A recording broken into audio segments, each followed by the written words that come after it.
Dear students, 100 days 100 experiments or আজি first experiment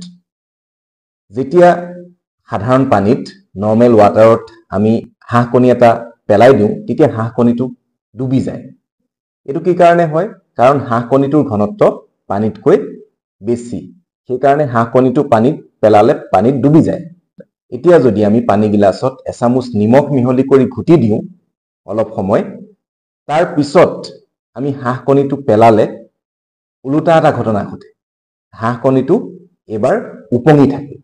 হাঁহকণীটো উপঙি থাকে ইয়াৰ আঁৰত বিজ্ঞান কেনেকৈ জড়িত হৈ আছে যেতিয়া আমি সাধাৰণ পানীত নিমখ মিহলাই পেলাই ঘুটি দিম তেতিয়া সেই সাধাৰণ পানীখিনিৰ ঘনত্ব মানে নিমখ পানীৰ ঘনত্বটো বৃদ্ধি পায় আৰু নিমখ পানীৰ ঘনত্ব বাঢ়ি যোৱাৰ কাৰণে হাঁহকণীটো সাধাৰণ পানীত ডুবিল কিন্তু নিমখ পানীত উপঙি থাকিল কাৰণ সাধাৰণ পানীতকে নিমখ পানীৰ ঘনত্ব বেছি আজি এক্সপেৰিমেন্টটো ইমানে আছিল নেক্সট এক্সপেৰিমেন্ট লৈ আহিম তোমালোকৰ বাবে